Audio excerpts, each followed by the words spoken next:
Hi everyone, welcome to the bare minimum education. तो आज हम डिस्कस करेंगे 20 सितंबर 2022 की द हिंदू और द इंडियन एक्सप्रेस का news analysis. But before I start I just want to say one thing. In case आपको ये videos helpful लग रही हैं, you can let me know that by commenting below, liking the video and subscribing to my channel if you haven't done that. और जहाँ तक आज की वीडियो की बात है, ऑल दो ये शायद थोड़ी सी लंबी हो सकती है यूजुअल लेंथ से, आई डू नॉट नो, क्योंकि जो आर्टिकल्स आज डिस्कस करने हैं आई वुड सजेस्ट आप प्लीज पूरी वीडियो देखें, एंड तक देखें, क्योंकि आप एक भी आर्टिकल आज का मिस नहीं कर सकते। क्योंकि जब आप उन्हें खुद पढ़ेंगे तो आपको वो उसकी जो निटिग्रिटीज हैं वो समझ ही नहीं आएंगी। बहुत ही कॉम्प्लेक्स लैंग्वेज में लिखे हैं आज के आर्टिकल्स, तो उसका डिटेल्ड बैकग्राउंड देना भी बहुत जरूरी है। मैं आज एडिटोरियल्स भी बहुत सारे डिस्कस करूंगी, जिसमें से एक एडिटोरियल इज ब्यूटिफुली रिटन, जो सी राजा मोहन ने लिखा है कि कैसे यूरेशियन वैक्यूम जो क्रिएट हो रहा है रशियन इन्फ्लुएंस के कम होने की वजह से, कैसे चाइना उस पर कैपिटलाइज कर रहा है और क्या इंडिया को एक्चुअल में करना चाहिए। So let's get started with today's video. Oil Ministry seeks review of windfall tax, wants certain fields exempted। देखिए, ये जो आर्टिकल है इसको डिस्कस करने से पहले आपको याद होगा जब सितंबर 14 की newspaper, if I am not wrong, तो उसमें ये आर्टिकल आया था टेक्स्ट एंड कॉन्टेक्स्ट में। ये जो आज आर्टिकल आया है उसमें बहुत सारे ऐसे कॉन्सेप्ट्स है कि प्रोडक्ट शेयरिंग कॉन्ट्रैक्ट क्या होता है, रेवेन्यू शेयरिंग कॉन्ट्रैक्ट क्या होता है, या फिर रॉयल्टी कितनी पे की जाती है, ऑयल सेस कितना पे किया जाता है। ये इतना ज़्यादा मुश्किल चीज़ें डिस्कस करने से पहले हमें ये देखना है कि विंडफॉल टैक्स क्या होता है। देखिए, विंडफॉल टैक्स क्या होता है कि अगर हम एक यूएस कांग्रेशनल रिसर्च सर्विस द्वारा दी गई डेफिनेशन को देखें तो विंडफॉल एक ऐसा टैक्स है विंडफॉल एक ऐसा प्रॉफिट होता है which is unearned unanticipated gain in income through no additional effort और एक्सपेंस। यानी कि अगर हमें सिंप्लीफाइड टर्म्स में इसे बात करें तो ये उन इनकम को टैक्स करने के लिए लगाया जाता है जब एक कंपनी को अनप्रेसिडेंटेड प्रॉफिट्स होते हैं, जिसमें उसकी खुद की कोई मेहनत नहीं है, उसकी कोई इन्वेस्टमेंट स्ट्रैटेजी उसमें नहीं लगी, कोई प्लानिंग उसकी खुद की नहीं थी, कोई उसने अपने बिजनेस को एक्सपैंड नहीं किया, बल्कि कुछ एक्सटर्नल सोर्सेस की वजह से जो वो खुद एक्सपेक्ट भी नहीं कर रहे थे, उस वजह से सडनली उनके पास बहुत सारे प्रॉफिट आ गए हैं, जिसको टैक्स करना बहुत जरूरी है, वरना जो इनइक्वालिटी ऑफ वेल्थ हो जाएगी वो बहुत ही पूरी सोसाइटी की वेल्थ डिस्ट्रीब्यूशन के लिए बहुत बुरी होगी। तो गवर्नमेंट टिपिकली क्यों लिवाई करती है इस टैक्स को, एक वन ऑफ टैक्स की तरह होता है। मतलब अगर किसी सिचुएशन में, जैसे अभी प्रेजेंट सिचुएशन है, उसमें बहुत ज्यादा प्रॉफिट्स हो रहे हैं, तो it is a one of major के इस टाइम पे लगाए जाएंगे। ये नहीं है कि हमेशा ही विंडफॉल टैक्स लगता है, नहीं।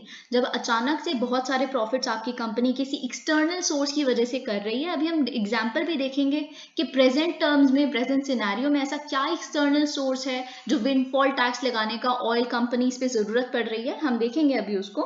तो जो गवर्नमेंट्स लिवाई करती हैं इस टैक्स को, वो रेट्रोस्पेक्टिवली करती हैं। मतलब फॉर एग्जाम्पल, अगर आज टैक्स लग रहा है तो जो प्रॉफिट्स हैं वो आज नहीं हो रहे, हो पिछले 2-3 महीने से रहे हैं, तो पिछले 2-3 महीने में भी जितने अनप्रेसिडेंटेड प्रॉफिट्स आपकी कंपनी को हुए हैं उन पे भी टैक्स लगाया जाएगा। चाहे लॉ आज आ रहा है, चाहे रूल आज आ रहा है, दैट डजंट मैटर। ओके, तो ये अगर हम बात करें, ये एक ऐसा एरिया है टैक्सेस का जो बहुत ही रूटीनली ऑयल मार्केट्स में लगता रहता है। यूजुअली हम ऑयल मार्केट्स में ही विंडफॉल टैक्स लगता हुआ देखते हैं, क्योंकि ऑयल मार्केट्स एक ऐसा सेक्टर है जहाँ पे जो प्राइस फ्लक्चुएशन है वो बहुत ज़्यादा वॉलेटाइल है, कभी ज़्यादा कभी कम, डिपेंड करता है एक्सटर्नल सोर्सेज पे। स्पेशली जब इंडिया एक इम्पोर्ट डिपेंडेंट इकोनॉमी है, तब तो बहुत ज़्यादा विंडफॉल टैक्सेस हम ऑयल के सेक्टर में देखते हैं। बहुत सारी ऐसा नहीं है कि सिर्फ भारत ही इस टैक्स को लिवाई कर रहा है। Governments world wide have introduced windfall taxes from redistribution of unexpected gains when high prices benefit producers at the expense of consumers। ये चीज मैंने आपको स्टार्टिंग में ही बता दी। तो अगर हम इंडिया की बात करें, सेंट्रल गवर्नमेंट की बात करें, तो उन्होंने कितना लिवाई किया है। देखिए, जुलाई 1 को इन्होंने इंट्रोड्यूस किया था windfall profit tax of ₹23,250 per tonne of domestic crude oil production. Per tonne पे इतना लग रहा था। ऑब्वियसली इसको सब्सिक्वेंटली रिवाइज भी किया है 4 बार, और डिपेंड करता है कि कितना प्रॉफिट हो रहा है। प्राइस बढ़ गया तो फिर ऑब्वियसली आप टैक्स कम लिवाई करेंगे। अब पहले ज्यादा सस्ता पड़ रहा था हमें ऑयल, तो इसीलिए अब देखिए, आप समझ रहे होंगे कि मतलब इससे क्या हो रहा है, अचानक से ऐसा क्या हुआ है जिससे विंडफॉल टैक्स लगाने की जरूरत पड़ गई है। तो देखिए, अभी मैं इधर ये चीज नहीं लिखी है, but I must tell you that कि रशिया से जब हमने ऑयल चीप इंपोर्ट करना स्टार्ट किया, बाकी पूरे संसार में जहां भी ऑयल बेचा जा रहा है, ब्रेंट या कोई भी, तो वो ऑयल महंगा जा रहा है, राइट? क्योंकि ऑब्वियसली इन्फ्लेशन बहुत ज्यादा है, लेकिन क्योंकि रशिया पे भी सैंक्शंस लग गए हैं, तो रशिया ने उन सैंक्शंस का जो भार उन पे, जो बर्डन उन पे पड़ रहा है, उससे एस्केप करने के लिए भारत को एक ऑफर दिया कि हम आपको बहुत चीप ऑयल सप्लाईज देंगे, आप हमसे ले लो, कोई बात नहीं, हम पे वेस्ट सैंक्शंस लगा रही है। तो इंडिया ने क्या किया, इंडिया के जो पेट्रोलियम मिनिस्टर है हरदीप सिंह पुरी जी, जब उनसे ये बात बोली गई कि आप यूक्रेनियन जिस ऑयल पे यूक्रेनियन ब्लड है, उनका खून है, आप क्या वो आपकी मॉरल ड्यूटी नहीं बनती कि आप इस ऑयल को ना इंपोर्ट करिए? तो उन्होंने कहा मेरी सिर्फ एक ड्यूटी बनती है, वो ये है कि इंडियन कंज्यूमर्स को चीप से चीप ऑयल दिलवाना। लेकिन क्या ऐसा हो रहा है? बहुत सारी कंपनीज ऐसी थी, जब हमें ऑब्वियसली हम एक बहुत ज्यादा क्रूड ऑयल इंपोर्टर हैं, बहुत बड़े, लेकिन हम one of the top exporters भी हैं रिफाइंड ऑयल के, ये बात आपको पता है, रिफाइंड पेट्रोलियम प्रोडक्ट्स के। तो कंपनीज क्या कर रही हैं, कंपनीज जो चीप ऑयल उनके पास आ रहा है, अब बाकी कंट्रीज में तो महंगा ही है ना तेल, आप उनसे थोड़ा सा भी सस्ता बेचोगे ना, या फिर उसी रेट पे जितने पे बाकी कंट्रीज ऑलरेडी ले रही हैं, जिनके पास सप्लाई शॉर्टेज है, आप उनको उसी रेट पे बेच दो, आपको तो बहुत सस्ता मिल रहा है, तो आपको क्या हुआ, फिनोमिनल प्रॉफिट्स हो गए इस वजह से। आई होप आपको अब समझ आ गया होगा कि क्यों विंडफॉल टैक्स लगाना जरूरी हो गया था इस टाइम पे। और देखिए, why are countries levying windfall taxes now, क्योंकि अर्ली अगस्त की अगर हम बात करें, तो यूनाइटेड नेशन सेक्रेटरी जनरल जो है एंटोनियो गटर्स, उन्होंने भी शार्पली क्रिटिसाइज किया था जो ग्रीड बिग ऑयल और गैस कंपनीज दिखा रही हैं इस टाइम पे ज्यादा से ज्यादा प्रॉफिट्स करने के लिए, जब पूरे संसार में ग्लोबल एनर्जी क्राइसिस ऑलरेडी चल रहा है। तो इसीलिए उनका ये कहना था कि इसको टैक्स किया जाना चाहिए, दिस इज इमोरल, जो लार्जेस्ट एनर्जी कंपनीज ये जो कर रही हैं, और ये सब कुछ इन्होंने कहा था। तो इसी के चलते हुए बहुत सारी कंट्रीज ने विंडफॉल टैक्स लगाया है। तो हम बात करें इश्यूज क्या है, what are the issues with imposing such taxes, तो यहाँ पे कुछ 4-5 आर्ग्यूमेंट्स दिए हैं, I would actually like to read at least 2-3 of them, तो ताकि आपको पता चले कि कैसे ये कहीं कंपनीज के लिए बहुत ही ज्यादा पीनलाइजिंग हो सकता है। देखिए, एनालिस्ट ये कहते हैं कि जो कंपनीज हैं जो अभी तक कॉन्फिडेंट हैं इन्वेस्ट करने में एक पर्टिकुलर सेक्टर में, हर इन्वेस्टर चाहता है कि जहां वो इन्वेस्ट कर रहा है उस सेक्टर में उसे सर्टेनिटी मिले, उसको स्टेबिलिटी मिले, एटलीस्ट टैक्स रेजिम में उसे पता हो कि कब टैक्स कितना लगेगा, कितनी प्रोडक्शन पे कितना टैक्स लगता है, तभी तो अपनी इन्वेस्टमेंट स्ट्रैटेजी बनाएगा इन्वेस्ट करने से पहले। लेकिन विंडफॉल टैक्स कब होते हैं? कभी भी लग जाते हैं, कभी भी। प्रॉफिट्स तो कभी भी हो सकते हैं, कोई भी अनएक्सपेक्टेड इवेंट हो सकता है पूरे वर्ल्ड में, और कभी भी प्रॉफिट्स हो सकते हैं। तो आप किसी भी टाइम पे रेट्रोस्पेक्टिवली आपकी पिछली इनकम को भी आप टैक्स करना शुरू हो जाओ, तो ये क्या लेके आता है मार्केट में? फ्यूचर टैक्सेस से रिलेटेड अनसर्टेनिटी लेके आता है। तो इससे क्या होगा, जो इन्वेस्टर्स का मोराल होगा, इन्वेस्टर्स का कॉन्फिडेंस होगा, वो डैम्पन हो जाता है। ओके, तो ये एक एक आर्ग्यूमेंट ये है। सो इट्स बेटर टू से इन एडवांस कि आप कितना टैक्स लगा रहे हो, या फिर आप डिफरेंट सर्कमस्टांसेस में आप पहले ये भी बता दो ना कि अगर इतना ज्यादा राइज हुआ प्रॉफिट का, इतना अगर विंडफॉल प्रॉफिट्स आपको हो भी गए, तो इस सर्कमस्टांस में इतना टैक्स लगेगा। ठीक है, अगर आप विंडफॉल टैक्स लगाते भी हैं तो please mention it, mention it clearly कि कितना होगा। सडन वन ऑफ टैक्स, सब जो सडन वन ऑफ सरप्राइजेस मत दीजिए टैक्स सिस्टम में। एक आर्ग्यूमेंट ये हो गई। दूसरी आर्ग्यूमेंट क्या है, आईएमएफ द्वारा देखिए एक एडवाइस नोटिस निकाला गया था। उस एडवाइस नोटिस में ये लिखा हुआ था कि कैसे जो विंडफॉल टैक्सेस हैं उनको लिवाई तो किया जाना चाहिए, पर ऑब्वियसली जो उनको लिवाई किया जाता है उनके काफी डिजाइन में प्रॉब्लम्स हैं। मतलब विंडफॉल टैक्सेस का जो डिजाइन है, जो पैटर्न है, जो नेचर है, उसमें कुछ प्रॉब्लम्स हैं, क्योंकि बहुत ही पॉलिटिकल नेचर होता है, बहुत ही पॉलिटिकल नेचर है इस विंडफॉल टैक्स का। आप ऑब्वियसली हम देख ही रहे हैं ऑपोजिशन कितनी जल्दी बोलने लग पड़ती है कि आप बताइए इतने सारे प्रॉफिट्स हो रहे हैं, ये कॉर्पोरेटाइजेशन हो रही है, जब पुअर्स होते जा रहे हैं और ज्यादा, तो फिर ये लोग जो कंपनीज हैं ये और बढ़ती जा रही हैं, ये सब वगैरह बहुत पॉलिटिकल नेचर होता है। फिर जब सरकार इसे लिवाई करती है तो और ज्यादा पॉलिटिकल नेचर हो जाता है, क्योंकि फिर ऑपोजिशन और बातें पूछती है कि ठीक है आप लिवाई कर रहे हैं, प्रॉफिट्स भले के लिए लगा रहे हैं, या आप खुद ही अपने गेन्स में यूज कर रहे हैं इन सारी चीजों को। तो इसी तरह से मतलब जो इसका इन्वेस्टर्स को भी जितने भी पोटेंशियल पॉलिटिकल रेमिफिकेशन जिसके हो सकते हैं, इनसे बचने के लिए विंडफॉल टैक्स का जो स्ट्रक्चर है उसको स्टेट कर देना चाहिए पहले ही। उसके बारे में एक प्रॉपर आप ड्राफ्ट निकालिए जो आप पहले ही इन्वेस्टर्स को बता दीजिए। There is another argument also about what exactly constitutes the true windfall profit. ये तो सबसे इंपॉर्टेंट आर्ग्यूमेंट है कि क्या माना जाएगा विंडफॉल प्रॉफिट, राइट? आप डिटरमाइन कैसे करेंगे कि ये प्रॉफिट जो हुए हैं ये नॉर्मल है या एक्सेसिव है? कौन सा लेवल है जो नॉर्मल होता है, कौन से लेवल ऑफ प्रॉफिट? देखिए प्रॉफिट तो प्रॉफिट होता है, प्रॉफिट तो इस महीने ज्यादा तो अगले महीने कम, राइट? अब किस लेवल को आप नॉर्मल मानते हैं, किस लेवल को आप एक्सेसिव मानते हैं, ये विंडफॉल प्रॉफिट्स का पहले नेचर तो बताइए, व्हाट इज इट एक्चुअली, है ना? तो एक सीआरएस की रिपोर्ट है फॉर इंस्टेंस, वो आर्ग्यू करती है कि अगर रैपिड इंक्रीजेस होते हैं प्राइसेस में, फिर रैपिड प्रॉफिट्स भी उससे होते हैं। तो in the one sense it can be called true windfalls as they are unforeseeable, but on the other hand companies ये भी तो बोल सकती हैं कि ये जो प्रॉफिट वो अर्न कर रहे हैं वो उन्हें रिवॉर्ड की तरह मिल रहा है, क्योंकि ऑयल सेक्टर जो ऑलरेडी इतना वॉलेटाइल है, जहां पे इतना रिस्क है, कम से कम 1-1.5 साल तक तो कोई प्रॉफिट ही नहीं आता, बहुत ही बड़ा जेस्टेशन पीरियड है उसका। इस सेक्टर में एक तो हम इन्वेस्ट कर रहे हैं, तो ऑब्वियसली हमें अगर विंडफॉल प्रॉफिट्स हो भी जाते हैं, एक्सेसिव प्रॉफिट्स हो भी जाते हैं, it should actually act as a reward for us, our risk taking strategy, our risk taking mentality, right? तो ये भी बहुत सारे आर्ग्यूमेंट्स आप देख सकते हैं। Now we will actually discuss कि क्या आर्टिकल कहता है द हिंदू का। और राइट, ये बात डिस्कस करने से पहले इसमें कुछ टर्मिनोलॉजीज हैं जो हमें पहले ही समझ लेनी चाहिए, ताकि जब हम इस आर्टिकल को डिस्कस करें हमें कोई दिक्कत ना आए। तो सबसे पहली जो चीज हमें देखनी है वो है रॉयल्टी क्या होती है। देखिए रॉयल्टी आप बहुत अच्छे से जानते हैं, आप कॉपीराइट इश्यूज के टाइम पे या फिर पेटेंट्स के टर्म्स में, बहुत सारे इन टर्म्स में हम रॉयल्टी का जो टर्म देखते हैं, रॉयल्टी, इनकम टैक्स, ऐसा सब कुछ हम देखते हैं। तो रॉयल्टी क्या होता है? बेसिकली एक कॉन्ट्रैक्चुअल पेमेंट होती है इस एक पर्सन द्वारा, जब आप किसी और के एसेट को यूज कर रहे होते हैं, किसी ऐसे एसेट को यूज कर रहे हैं जो ऑफिशियली बिलोंग करता है किसी और इंसान को।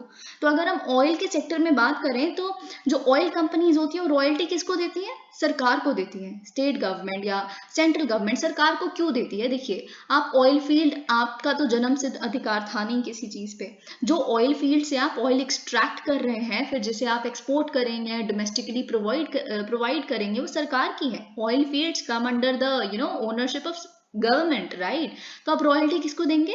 गवर्नमेंट को देंगे। दूसरी चीज, आपको ऑयल सेस के बारे में पता होना चाहिए। देखिए आपको सेस तो पता है क्या होता है?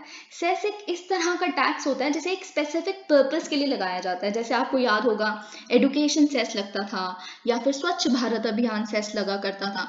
तो सरकार के पास उस पर्टिकुलर इशू के लिए या उस पर्टिकुलर काम के लिए जब तक पैसा खुद से नहीं आ जाता, जितना कलेक्ट नहीं हो जाता, तब तक वो लोगों से ये सेस कलेक्ट करते हैं। ठीक है, तो स्पेसिफिक पर्पस जब पूरा हो जाता है ये सेस भी हटा दिया जाता है। तो अगर हम ऑयल सेस की बात करें तो अभी रिसेंट टाइम्स में ऑयल सेस का जो सरकार बताती है कि हमारा मोटिव क्या है ऑयल सेस को लिवाई करने का, वो ये है कि जितना भी हम जो कंज्यूमर्स को, जो जो मिडिल क्लास लोग हैं, या जितने भी लोग हैं जो स्कूटर्स या फिर स्कूटीज या फिर अपनी कार्स ड्राइव करते हैं, वो जो पेट्रोल पे डिपेंडेंट है अपने उसके लिए, उनको ज्यादा महंगा ना मिले। जो इन्फ्लेशन ऑलरेडी इतनी स्काई रॉकेट कर रही है, इस तरह के जो आम आदमी है वो और ज्यादा बर्डनड ना हो जाए, तो एक्साइज ड्यूटी कट कर रही है सेंट्रल गवर्नमेंट पेट्रोल और डीजल पे। आपको पता है ना ये चीज, तो पेट्रोल और डीजल पे सेंट्रल गवर्नमेंट ने बहुत सारी एक्साइज ड्यूटी कम की है। फिर उनका ये भी एलिगेशन है कि स्टेट गवर्नमेंट्स अपने टैक्स कम नहीं कर रही, इस वजह से कहीं कहीं स्टेट्स में अभी भी पेट्रोल का प्राइस बहुत ज्यादा है। दैट्स अ पॉलिटिकल इशू दो। तो इनका बस ऑयल सेस बेसिकली क्या होता है कि निर्मला सीतारमन जी ये कहती हैं कि ये जो ऑयल सेस के थ्रू हमारे पास पैसा आता है, जो हम ऑयल रिफाइनर्स से कलेक्ट करते हैं, कंपनी से लेते हैं, हम इस पैसे को यूज करते हैं एक्चुअली जो एक्साइज ड्यूटी हम पेट्रोल और डीजल पे कट कर रहे हैं कंज्यूमर्स के लिए, उसकी भरपाई करने के लिए। ठीक है, अब तीसरी टर्मिनोलॉजी जो हमें समझनी है वो है product sharing contract. Product sharing, आप अब देखिए ये चीजें जब मैं पूरा आर्टिकल समझा रही होंगी तब मैं नहीं समझाऊंगी, इसीलिए इस पूरे आर्टिकल को शुरू करने से पहले ये 2-3 टर्म्स मैं आपको बता रही हूँ। प्रोडक्ट शेयरिंग अरेंजमेंट क्या होता है, या प्रोडक्ट शेयरिंग कॉन्ट्रैक्ट क्या होता है, कि आप जब प्रोडक्शन को शेयर करते हो, मतलब एक गवर्नमेंट है, ठीक है, एक गवर्नमेंट और एक रिसोर्स एक्सट्रैक्शन कंपनी, इस जगह ऑयल फील्ड के एक्सट्रैक्शन की बात हो रही है, यानी कि ऑयल कंपनीज की बात हो रही है। तो गवर्नमेंट और ऑयल कंपनीज के बीच में एक कॉन्ट्रैक्ट साइन किया जाता है कि कितना रिसोर्स जो एक्सट्रैक्ट किया जाएगा या कितना ऑयल जो एक्सट्रैक्ट किया जाएगा उसमें से कितना गवर्नमेंट लेगी और कितना वो प्राइवेट कंपनी लेगी या फिर जो भी कंपनी है वो लेगी। तो ये होता है प्रोडक्ट शेयरिंग एग्रीमेंट। पहले से ही एग्रीमेंट में लिखा होता है, कॉन्ट्रैक्ट में लिखा होता है कि ठीक है 40% आप रखेंगे और 50% मैं रखूंगी, मतलब ऐसे। या फिर ऑयल को आप इसको इस तरह से भी देख सकते हैं कि जो कंपनी है, कंपनी को थोड़ा सा ज्यादा क्यों मिलता है, क्योंकि ऑब्वियसली जो एक्सप्लोरेशन का कॉस्ट है, प्रोडक्शन का कॉस्ट है, वो तो कंपनी उठा रही है ना, राइट? उसके कॉस्ट भी तो उसे निकालने हैं। तो इसीलिए प्रोडक्ट शेयरिंग एग्रीमेंट पहले ही उसमें क्लियर शब्दों में मेंशन होता है कि किसको कितना मिलेगा। ओके वैसे ही रेवेन्यू शेयरिंग एग्रीमेंट होता है, वहां पे आप प्रोडक्ट का वर्ड समझ रहे थे, यहाँ पे आप रेवेन्यू को देख लीजिए। ये भी एक लीगल डॉक्यूमेंट होता है दो पार्टीज के बीच में। जब एक पार्टी अग्री करती है, जैसे कंपनी अग्री करती है कि जो प्रॉफिट्स हो रहे हैं उसका certain percentage government I will give it to you, okay, क्योंकि मैं आपके कुछ राइट्स को यूज कर रहा हूँ, मैं आपकी दी गई जमीन पे अपना ऑयल एक्सट्रैक्ट कर रहा हूँ, प्रोड्यूस कर रहा हूँ, जो भी चीजें हैं, तो इसीलिए आपका हक बनता है कि कुछ प्रॉफिट्स का परसेंटेज आपको मिले। ओके, आई थिंक अब हमें देखना चाहिए कि इस पूरे आर्टिकल में क्या लिखा है। ऑलराइट, देखिए ऑयल मिनिस्ट्री ने क्या किया है। ऑयल मिनिस्ट्री ने बोला है फिनेंस मिनिस्ट्री को बेसिकली कि आप प्लीज रिव्यू करिए जो आपने पिछले 2.5 महीने पहले एक विंडफॉल प्रॉफिट टैक्स लगाया है डोमेस्टिकली प्रोड्यूस्ड क्रूड ऑयल पे, क्योंकि ये एक बहुत ही बड़े प्रिंसिपल के अगेंस्ट जाता है जिसे कहते हैं फिस्कल स्टेबिलिटी, जो कॉन्ट्रैक्ट प्रोवाइड करने की कोशिश करते हैं। तो आप उन कॉन्ट्रैक्ट को ही, उनके कॉन्ट्रैक्ट के ही क्लॉजेस को वायलेट कर रहे हैं इस विंडफॉल टैक्स द्वारा। तो यही चीज उन्होंने बोला है, ठीक है आप विंडफॉल टैक्स लगाइए, बड़ी बड़ी प्राइवेट कंपनीज हैं, रिलायंस ऑयल वगैरह जितनी है उन पे लगाइए, पर आप एग्जेम्प्ट कर दीजिए उन फील्ड्स को या उन ब्लॉक्स को जिन्हें बिड किया गया था फर्म्स द्वारा अंडर प्रोडक्शन शेयरिंग कॉन्ट्रैक्ट या फिर रेवेन्यू शेयरिंग कॉन्ट्रैक्ट। ठीक है, आप प्लीज उन पे मत लगाइए ये चीज, आप ही तो है उसमें पार्टी और आपको पता है कि उन्होंने उन पे ऑलरेडी इतनी चीजें हैं जो आप लिवाए करते हो। अभी हम देखेंगे क्या क्या सरकार लेती है, उनके पास तो बचेगा ही कितना। तो यही चीज इन्होंने कही है कि 1990 से लेके अभी तक कंपनीज को अवॉर्ड किया जाता है कुछ कुछ ब्लॉक्स या कुछ कुछ एरियाज जहां वो ऑयल एक्सप्लोर कर सकते हैं या प्रोड्यूस कर सकते हैं ऑयल और natural gas under different contractual regimes. Okay, जहाँ पे क्या होता है अभी हम देखेंगे कितनी रॉयल्टी लगती है। मैं और भी बताऊंगी आपको एक दो पॉइंट जो आपको याद रखने हैं, या एक्चुअल में आपको याद रखने हैं कि कितनी रॉयल्टी लिवाई की जाती है नेचुरल गैस पे और कितनी रॉयल्टी लिवाई की जाती है ऑयल फीड्स पे। ठीक है, तो मैं आपको बताऊंगी। तो इधर यही लिखा है कि आप रॉयल्टी लेते हो, सेस लेते हो, तो गवर्नमेंट को pre determined percentage of profit भी मिल रहा है। तो ठीक है, विंडफॉल प्रॉफिट्स हो भी गए, उसमें से आपको तो अपना शेयर मिल ही रहा है ना, आप उस पे भी प्रॉफिट पे, उनके प्रॉफिट पे भी टैक्स लगा लोगे, तो आप समझिए कि कितना बर्डन उन पे आ रहा है। तो एक और नाम मैं आपको बताना चाहूंगी, देखिए ये कह रहे हैं कि देखिए इनबिल्ट मैकेनिज्म ऑलरेडी है ना इन कॉन्ट्रैक्ट्स में कि अगर इतने इंक्रीमेंटल गेन्स होंगे उसका कुछ पार्ट ट्रांसफर आपको होगा ही, तो आप क्यों उनको और फालतू में पीनलाइज कर रहे हैं। तो देखिए विंडफॉल टैक्स का एक और नाम है, कभी पेपर में गलती से ये लिखा आ गया आपको, आप तो कहोगे ऐसा तो हमने सुना ही नहीं, ये क्या होता है, ये कौन सी एक्साइज ड्यूटी है। तो इसलिए आपको पता होना चाहिए a special additional excise duty के गार्ड में इसको लिवाई किया गया है पेट्रोल, डीजल और जेट फ्यूल के ऊपर। ओके, ये हमने रेट्स इसके डिस्कस कर लिए थे। देखिए गवर्नमेंट क्या करती है, लिवाई करती है 10 से 20% रॉयल्टी ऑयल और गैस के प्राइस पे, ठीक है, और सेस लिवाई करती है 20% on the production from areas given to state owned oil and natural gas corporation and oil India limited on a nomination basis. ठीक है, फिर इन लिवाइज को आपने 10 से 20% रॉयल्टी भी ले ली, फिर उसके बाद आपने 20% सेस भी ले लिया, ऑयल सेस भी ले लिया, फिर इन लिवाइज के साथ साथ आप आप क्या करते हैं, फिर जो प्रॉफिट शेयरिंग होती है, government gets about 50 to 60% of the profit. इन सारी कॉस्ट को हटा दीजिए, टैक्स हटा दिया, फिर जो बचा हुआ है उसका 50 से 60% आपको मिल भी जाता है। ठीक है, फिर revenue sharing contract regime specifically clause है उसके अंदर जो बताती है कि कैसे विंडफॉल गेन्स हुए तो गवर्नमेंट को कितना प्रॉफिट का शेयर मिलेगा, ये सब कुछ उसमें कॉन्ट्रैक्ट्स में लिखा हुआ है। ठीक है, तो फिर आप ये नया लिवाए जो एक और ले आए हैं इस तरह की सिचुएशन में, तो जो ऑपरेटर है जितना तो उसको विंडफॉल गेन नहीं हो रहा उससे ज्यादा वो आपको पे कर देता है, वो आपको प्रॉफिट भी दे रहा है, वो रॉयल्टी भी दे रहा है, वो सेस भी दे रहा है और विंडफॉल गेन्स भी दे रहा है जो कॉन्ट्रैक्ट में मेंशन है। तो what are you doing, come on. तो यही सारी चीजें यहाँ पे लिखी हैं। कि आप इकोनॉमिक अनवायबिलिटी और कॉन्ट्रैक्ट कॉज के वायलेशन। एक और फैक्ट जो मैं फटाफट से आपको बता देती हूँ कि कितनी एग्जैक्टली रॉयल्टी ये लोग लेते हैं और कितने ऑयल। तो जो PSC यानी कि जो प्रोडक्ट शेयरिंग कॉन्ट्रैक्ट पार्टिसिपेंट्स होते हैं, जो कंपनीज होती हैं, उनको पे करना होता है रॉयल्टी 10% क्रूड ऑयल के लिए, नेचुरल गैस के लिए 10%। देखिए, क्रूड ऑयल या नेचुरल गैस के लिए 10% वो तब पे करते हैं जब ऑफशोर एरियाज में एक्सप्लोर कर रहे हैं। वो ऑफशोर क्या होता है? शोर क्या होता है? बीच होता है। अब एक बहुत ही सिंपल टर्म्स में मैं आपको बता रही हूँ, शोर होता है बीच या शोर, है ना? ठीक है, तो ऑफ शोर क्या हुआ? जो शोर पे नहीं है, जो बीच पे नहीं है बल्कि पानी के अंदर है। समझ रहे हैं आप? तो उन्हें ऑफशोर एरियाज कहते हैं। तो अगर ऑफशोर एरिया में आपकी कंपनी है जो ये सब कुछ करती है तो 10% आप रॉयल्टी पे करिए। ठीक है, अगर ऑन शोर एरियाज है यानी कि वो फील्ड बिल्कुल आपका बीच पे है, शोर पे है, ऑन शोर, ऑन द शोर, ओके, अगर इन एरियाज में है तो रॉयल्टी कितनी होगी? 12.5% क्रूड ऑयल के लिए और 10% नेचुरल गैस के लिए।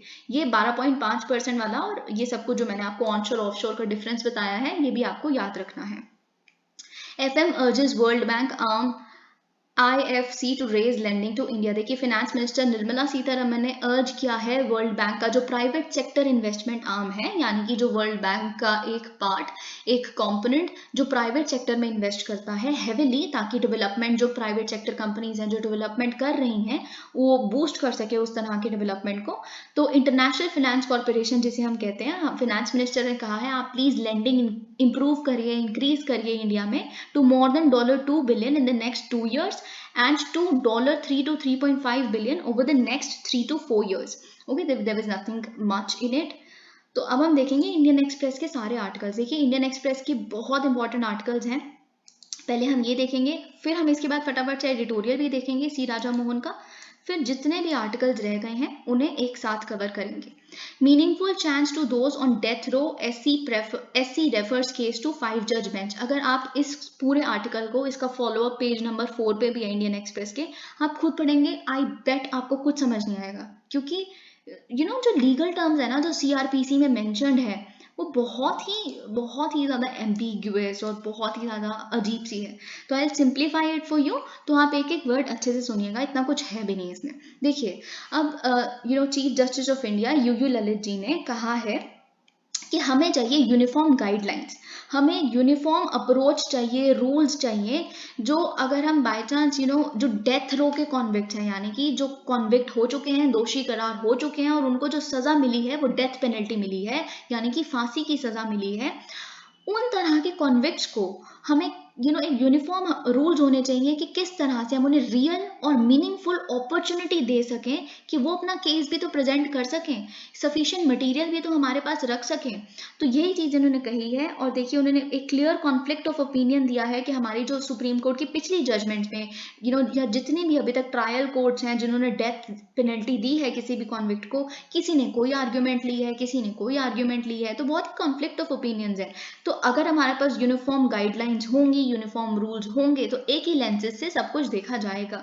बहुत इंपॉर्टेंट मुद्दा है। आपके साथ मैंने एक बार, आपको अच्छे से याद होगा, मैंने मिटिगेटिंग सर्कमस्टेंसेज और ये सब कुछ का सारा केस डिस्कस किया था, जो मैं आज फटाफट से ब्रीफ ही लूंगी। इस पे एक एडिटोरियल द हिंदू में आया है, हम उसको वो भी एंड में डिस्कस करेंगे। ओके, तो एक इन्होंने ये बोला है, और ऑब्वियसली इन्होंने क्या कहा है कि अभी 3 जज बेंच थी ये, जिसमें UU ललित जी, रविंद्र भट्ट जी और सुधांशु धुलिया जी थे। तो अब ये तीन जज बेंच ने क्या किया है, कॉन्स्टिट्यूशन बेंच मतलब 5 जज बेंच को बोला है कि यूनिफॉर्म गाइडलाइंस को आप निकालिए। 5 जज बेंच का मुद्दा है, ये मुद्दा बहुत बड़ा है, तो इसीलिए we need a larger bench to decide on this matter. Okay, तो ये चीज़ इन्होंने कही है। और देखिए, सबसे बड़ी प्रॉब्लम पता है क्या होती है कि सफिशिएंट टाइम क्या या सफिशिएंट अपॉर्चुनिटी कॉन्विक्ट को दी भी जा रही है कि वो अपना मटेरियल इकट्ठा करके रेलेवेंट मटेरियल प्रेजेंट कर सके सेंटेंसिंग के मामले में।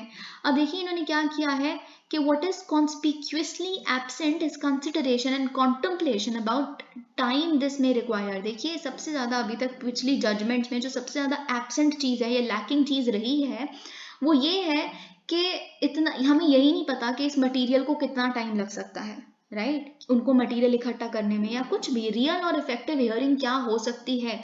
आप किसी को सजाए मौत दे रहे हैं, उससे पहले ऑब्वियसली आप उनको एक मीनिंगफुल हियरिंग तो दीजिए। सिर्फ एक फॉर्मल हियरिंग आपने दे दी, या प्रोसिक्यूशन ने जैसे जैसे आपको बताया, एडिटोरियल में तो बहुत ब्यूटीफुली लिखा हुआ है कि कैसे केसेस होते हैं, सुने जाते हैं, और कैसे प्रोसिक्यूशन हमेशा एक अपर एज पे होता है। हम देखेंगे इस एडिटोरियल को भी, लेकिन इसमें हमें एक लीगल टर्म देखनी है अभी आगे। In cases where it was felt that real and effective hearing may not have been given on account of the same day sentencing. देखिए कभी कभी क्या होता है कि एक ट्रायल कोर्ट है, उसको आज ही पता चला, आज ही करार हो गया कि सामने वाला दोषी है, फिर उसने आज ही बोल दिया कि ये दोष ही इतना बड़ा है कि आज ही इसको डेथ पेनल्टी भी दे देते हैं। तो उस बंदे को कब टाइम मिला, उस इंसान को टाइम कब मिला कि वो अपना फाइनली अपना मटेरियल प्रेजेंट कर सके, एक मीनिंगफुल हियरिंग उसे भी दी जा सके। तो कोर्ट ने कहा है कि यूजुअली सेम डे सेंटेंसेस जो हो जाती हैं, ठीक है, वो एक गलत चीज है, पर कोर्ट सेटिस्फाइड है इस बात से कि इस फ्लॉ को रेमेडी किया गया है, इस फ्लॉ को भी ठीक किया गया है एपलेट यानी कि रिव्यू स्टेज द्वारा। मतलब एटलीस्ट वो अपील तो डाल ही पाए हैं सेम डे सेंटेंसिंग के खिलाफ, ऐसा तो आप देखते ही हैं। तो कहते हैं ठीक है, हाँ ये फ्लॉ है, इस चीज को बदला जाना चाहिए, तभी हम कॉन्स्टिट्यूशन बेंच को ये चीज रेफर कर रहे हैं। पर क्योंकि इसकी रेमेडी भी अवेलेबल थी, अपील डालना भी अवेलेबल था, तो हम सेटिस्फाइड हैं कि हमने सेक्शन 235 क्लॉज 2 सीआरपीसी को फुलफिल किया है। हम इस बात से सेटिस्फाइड है अभी तक, चाहे डिफरेंस ऑफ ओपिनियंस क्यों नहीं होंगे जजमेंट्स में, but this got satisfied and we are hence fulfilled by this. तो देखिए क्या कहता है section 235 clause 2 of criminal procedure code. I will read it for you, और अगर आपको नहीं समझ आएगा तो मैं बिल्कुल ऑब्वियसली समझाऊंगी आपको कि इतना कहानी क्या लिखी है। Okay, if the accused is convicted, the judge shall, unless he proceeds in accordance with the provisions of section 360, order to release on probation of good conduct or after admonition, hear the accused on the question of sentence and then pass sentence on him according to law। देखिए इस कहानी में पता है, आप समझ रहे होंगे कि क्या समझना है, ये इंपॉर्टेंट लिखा है, ये इंपॉर्टेंट लिखा है। इंपॉर्टेंट पता है क्या है यहाँ पे, हियर द एक्यूज्ड, सिर्फ ये वर्ड आपको देखना है। सीआरपीसी के सेक्शन 235 क्लॉज 2 में हियर द एक्यूज्ड लिखा है, मतलब कि इससे पहले कि आप एक अगर एक अक्यूज है जो कन्विक्ट हो चुका है, उसको कोई भी सेंटेंस सुनाए अकॉर्डिंग टू लॉ, जो भी उस पर अप्लाई करता है, इससे पहले उसको सुनना, उसको हियरिंग देना, मीनिंगफुल हियरिंग देना बहुत जरूरी है, ये सीआरपीसी कहता है। ओके, और बेंच ने अपने जो, आपको ये केस भी बिल्कुल याद रखना है, बिल्कुल याद रखना है, Bachchan Singh versus state of Punjab case, जो मई 1980 का डिसीजन, मई 1980 का जो डिसीजन था सुप्रीम कोर्ट का, उन्होंने इस बेंच ने, यूयू ललित जी के बेंच ने उसको भी पॉइंट आउट किया, Bachchan Singh versus state of Punjab case को, जहां पे देखिए अब ये केस के सामने अगर कुछ लिखा हो, एक क्वेश्चन आ जाए कि क्या है, मतलब ये मैच करिए आप इसको, तो इसने अपहोल्ड की थी validity of death penalty, constitutional validity, मतलब डेथ पेनल्टी कहीं केसेस में दी जा सकती है। ओके, डेथ पेनल्टी अनकॉन्स्टिट्यूशनल नहीं है, तो बच्चन सिंह केस ने ये अपहोल्ड किया था। लेकिन एक यहाँ पे एक कैवियट ये था कि देखिए इस तरह का जो डेथ पेनल्टी जब भी दी जाएगी, वो रेयरेस्ट ऑफ रेयर केसेस में, मतलब रेयर केसेस के भी रेयरेस्ट सर्कमस्टांसेस में आप इस डेथ पेनल्टी को दे सकते हैं। The question of what constitutes sufficient time at the trial court stage in this matter appears not to have been addressed। Rarest of rare cases तो बोल दिया, लेकिन ये नहीं बताया कि कितना सफिशिएंट टाइम देना चाहिए उनको ट्रायल कोर्ट स्टेज पे कि वो अपना मटेरियल प्रेजेंट कर सकें, या मीनिंगफुल हियरिंग किसे कहते हैं, वो अभी तक एड्रेस नहीं की गई थी इस जजमेंट में भी। And this in the courts considered opinion requires consideration and clarity, इसीलिए हम इसको कॉन्स्टिट्यूशन बेंच को दे रहे हैं। ओके, तो ये चीज़ आपको पता होनी चाहिए। और इस साल के स्टार्टिंग में ही आपको पता है कि जब एक डेथ सेंटेंस को जो रिवॉर्ड किया गया था एक मध्य प्रदेश के इंसान को फॉर रेपिंग अ माइनर, उनके डेथ सेंटेंस को रिड्यूस करके लाइफ इम्प्रिजनमेंट में कन्वर्ट किया गया था। और क्यों कन्वर्ट किया गया था, क्योंकि मिटिगेशन इन्वेस्टिगेटर ने एक रिपोर्ट प्रोवाइड की थी, बहुत इंपॉर्टेंट है, मिटिगेशन सर्कमस्टांसेस क्या होते हैं, who went into the background of the convict। देखिए मिटिगेशन सर्कमस्टांसेस उन तरह के सर्कमस्टांसेस होते हैं जो एक, अगर फॉर एग्जांपल कोई क्रिमिनल है उसको लेस क्रिमिनल बना देता है। ऐसे कौन से सर्कमस्टांसेस हो सकते हैं, देखिए इस तरह के फैक्टर्स जो उस क्रिमिनल एक्ट की सीवियरिटी को लेसन कर देते हैं। जैसे डिफेंडेंट की एज कितनी है, शायद वो बहुत ही छोटा हो, उसको पता ही ना हो कि वो कर क्या रहा है, उसको बस गुस्सा आया, छोटा बच्चा हो, माइनर हो, उसने ये कर दिया। या फिर क्या पता वो इंसान मेंटल रिटार्डेशन से गुजर रहा हो, या फिर उसके खिलाफ पहले कभी कोई क्रिमिनल केस आया ही नहीं, वो एक सीरियल ऑफेंडर है ही नहीं, बस सर्कमस्टांसेस ऐसी थी कि उससे वो गुनाह हो गया। ये कुछ कुछ फैक्टर्स ऐसे होते हैं, या फिर उसका सोशो इकोनॉमिक बैकग्राउंड कैसा है, उसने किसी मजबूरी में वो काम किया, इस तरह की बातें। तो जब मिटिगेशन इन्वेस्टिगेटर ने लिखा तो फिर इसका डेथ सेंटेंस रिड्यूस करके इसमें तब्दील कर दिया गया था लाइफ इम्प्रिजनमेंट में, ठीक है। तो मिटिगेशन इन्वेस्टिगेशन होनी तो बहुत बहुत बहुत ज़रूरी है। Referring to this the bench said that it had initiated suo motu writ petition. उन्होंने सुओ मोटो खुद से लिए ये रिट पिटिशन, उनको किसी ने फाइल नहीं की है, उनको किसी एपेलेंट ने ये नहीं कहा है आप प्लीज़ इस तरह का कोई केस करिए या फिर आप कॉन्स्टिट्यूशन बेंच को रेफर करिए। उन्होंने खुद से सुओ मोटो ये नोटिस किया है कि एक लैक है, एक डेफिशिएंसी है यूनिफॉर्म फ्रेमवर्क की, और हमें वो चाहिए। ऑलराइट, तो ये चीज़ आपको याद रखनी है। अब देखिए एक और मैं आपको एक बैकग्राउंड नहीं, देखिए हम उसको एंड में डिस्कस करते हैं। 2 आर्टिकल्स हैं इंडियन एक्सप्रेस में जो बिल्कुल एक साथ जुड़े हुए हैं। एक आर्टिकल है जो फैक्ट्स के साथ डील करता है, एक आर्टिकल है वो उसकी एक्सप्लेन्ड सेक्शन से डील करता है। तो इससे पहले कि हम एक्सप्लेन्ड सेक्शन पे जाएं, हमें डिस्कस करना है सी राजा मोहन का ये India and the Eurasian vacuum, बहुत बहुत बहुत क्रूशल, बहुत इंपॉर्टेंट एडिटोरियल। ऑलराइट, ओके, अब देखिए जैसे हमें पता है कि मॉस्को मर्डल कर रहा है इसके यूक्रेनियन इन्वेजन के साथ जो उन्होंने की है, उसके इम्प्लीकेशंस क्या है और क्या क्या। देखिए ये यूक्रेनियन इन्वेजन के साथ में तो वो डील कर ही रहे हैं, उसमें तो फंसे हुए हैं, साथ साथ एक और चीज़ को वो डील करने में बहुत ही ज़्यादा मुश्किल आ रही है रशिया को, वो ये है कि उनका जो स्टैंड है वो वीकन हो चुका है। दे हैव एक्चुअली गॉटन वीकन्ड, और इन तरह की बातें आप देख सकते हैं। और रशिया का जो ट्रेडिशनल स्फीयर ऑफ इन्फ्लुएंस था वो बहुत ही ज़्यादा ग्रोइंग कॉन्टेस्टेशन, जैसे कि आपने देखा है कि अभी अर्मेनिया अजरबैजान के बीच में कितने ज़्यादा बॉर्डर कॉन्फ्लिक्ट्स हो रहे हैं। फिर हमने किर्गिस्तान वगैरह के बीच में भी जो डिफ़िकल्टीज चल रही हैं बॉर्डर डिमार्केशन के जैसे ना होने में, वहाँ पे भी हमने देखा कि सेंट्रल एशिया में बहुत ही ज़्यादा कॉन्टेस्टेशन की हम ग्रोथ देख रहे हैं। और इनका ये कहना है, देखिए अभी आपको स्टार्टिंग में कुछ समझ नहीं आएगा पर धीरे धीरे सब कुछ समझ आने लग पड़ेगा जब इन्होंने ऊपर लिखी गई बातों को डिटेल में डिस्कस किया है कि ये क्यों हो रहा है जो भी यहाँ पे लिखा है, ठीक है। तो इसलिए do not get bog down with the first paragraph, okay. तो अब इन्होंने कहा है कि फाइनली अब इंडिया को भी, जो इतने सालों से हम अटके हुए हैं रशिया, जो रशियन स्टार पे हम अपने आप को हिच किया हुआ है हमने कि हम यूरेशिया में इंक्लूड होना चाहते हैं, यूरेशिया के कॉन्सेप्ट में हम भी इंक्लूड होना चाहते हैं, फ्लरिश करना चाहते हैं, ग्रो करना चाहते हैं, कनेक्ट करना चाहते हैं। लेकिन उनके साथ कनेक्ट करने के लिए, वहाँ पे ग्रो करने के लिए अभी तक हम निर्भर किस पे थे, रशिया पे। लेकिन अब इनका ये कहना है अब रशिया क्योंकि वीक होता जा रहा है, रशिया डेफिनेटली अब इतना स्ट्रांग नहीं रहा, तो हमें और भी वेज डिस्कवर करने पड़ेंगे जिससे हम यूरेशिया में अपनी जगह बना सकें, ठीक है। The Kremlin star however is dimming and it is not within India's power to alter that dynamic. क्योंकि ये जो क्रेमलिन स्टार है यानी कि रशिया का जो चमक है वो अब डिम होती जा रही है। हम चाहे, देखिए हमारे हाथ में होता था हम इस चीज़ को रोक लेते, क्योंकि हम कंप्लीटली आज तक रशिया पे निर्भर रहे हैं, तो उनका वीक होना कहीं ना कहीं हमारे लिए भी सही नहीं है। पर ये जो डायनामिक है ये कंप्लीटली हमारे हाथ के बाहर है, ये हो रहा है क्योंकि इस तरह से ही सारी इंटरनेशनल कॉन्फ्लिक्ट्स इवॉल्व हो रहे हैं, अनफोल्ड हो रहे हैं। अब देखिए thanks to its close ties to the Soviet Union, क्योंकि भारत के पिछले 70 साल से आप जानते हैं कि सोवियत यूनियन के साथ बहुत ही स्ट्रॉन्ग टाइज हैं, इसीलिए इंडिया को एक बहुत ही प्रिविलेज्ड एक्सेस मिला था जब सोवियत यूनियन हुआ करता था, और हमारी उनके साथ फ्रेंडशिप ट्रीटी इंदिरा गांधी ने जाके साइन की थी, उससे पहले से भी इनफैक्ट। तो हमें काफ़ी प्रिविलेज्ड एक्सेस मिला करता था रशिया की वजह से सेंट्रल एशियन रिपब्लिक्स में भी, कोल्ड वॉर एरा की बात कर रहे हैं हम।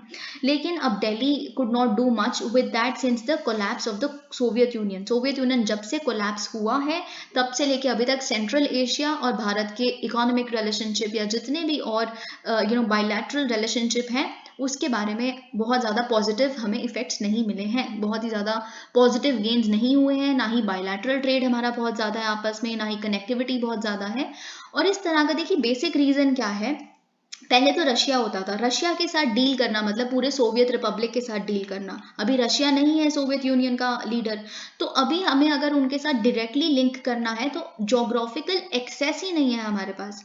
मतलब जो सेंट्रल एशियन रीजन है वो कम्प्लीटली लैंडलॉक्ड है, इन द सेंस कि हमारे रास्ते में क्या आ जाता है, पाकिस्तान आ जाता है। अगर आप कभी भी मैप खोल के देखेंगे तो हमारे लेफ्ट पे पाकिस्तान आता है, फिर अफगानिस्तान आता है, फिर सेंट्रल एशियन कंट्रीज आती हैं 5।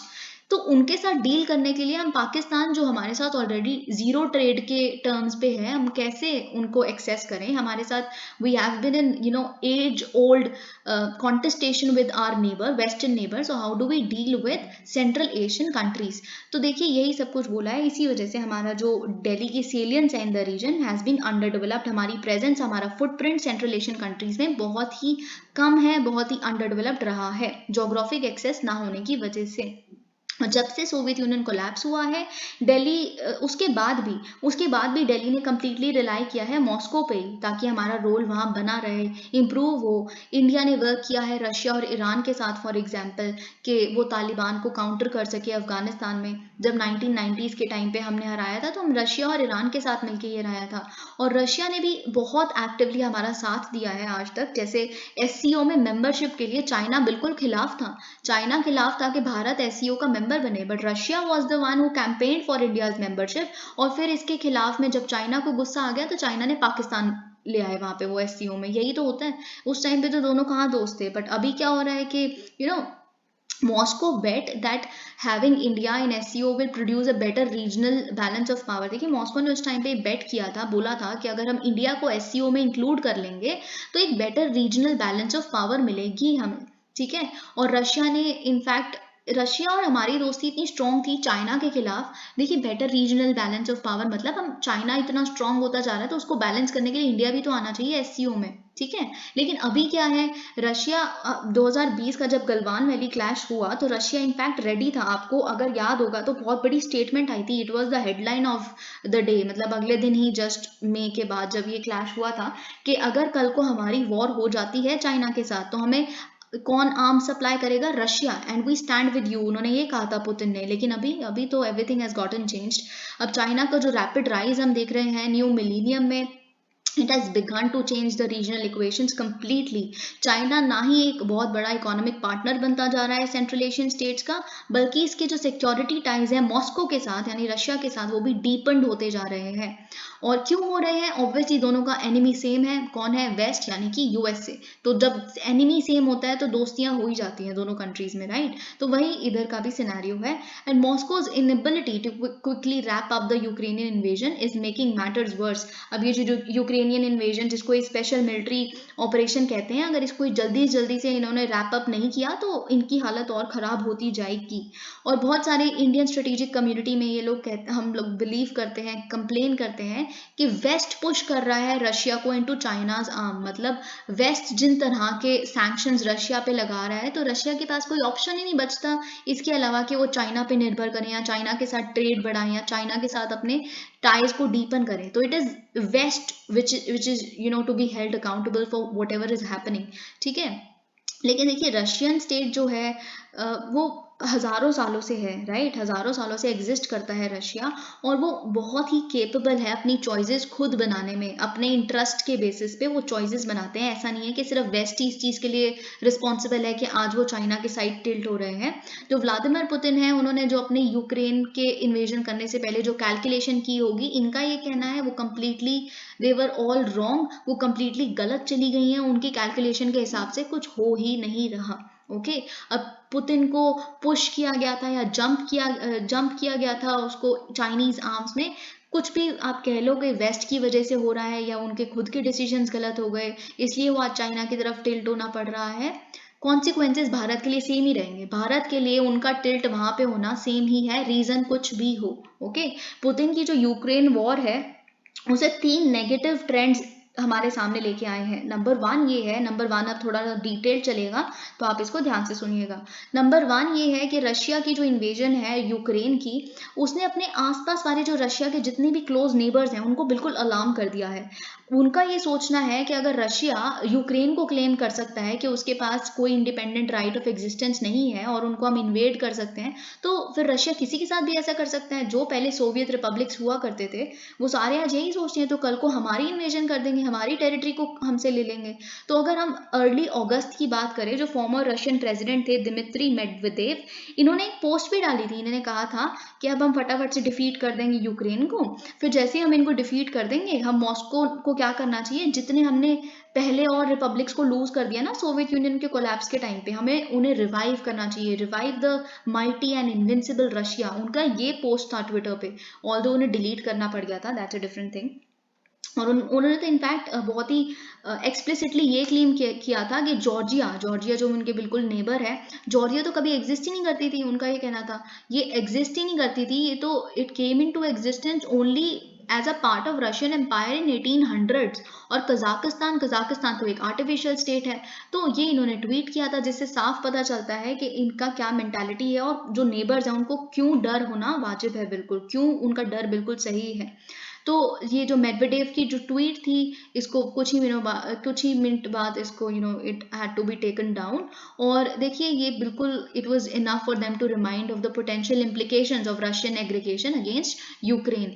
कजाकिस्तान तो बहुत ही ज्यादा डर में है रशियन इन्वेजन के बाद से।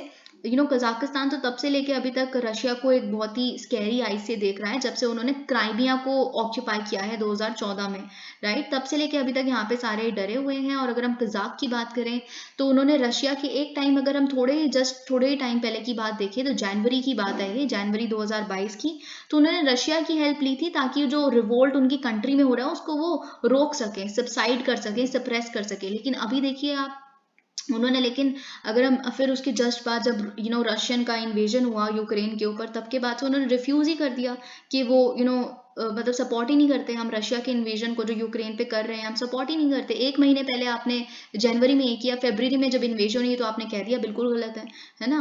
और ये सारी चीजें हम देख रहे हैं। It is stepping up the engagement. अब क्या कर रहा है कजाकिस्तान, अपनी एंगेजमेंट को यूरोप, टर्की और चाइना के साथ बढ़ा रहा है, ताकि जो उनकी ट्रेडिशनल डिपेंडेंस है अपने पेरेंट कंट्री पे यानी कि रशिया पे, वो थोड़ी कम हो जाए। सेकंड अब हम डिस्कस करेंगे क्या नेगेटिव ट्रेंड सेटअप हुआ है। अब देखिए जैसे जैसे रशिया वीक होता जा रहा है, कॉन्फ्लिक्ट जो यूरेशियन स्फीयर में खुद जो the conflicts are breaking out within its Eurasian sphere of influence।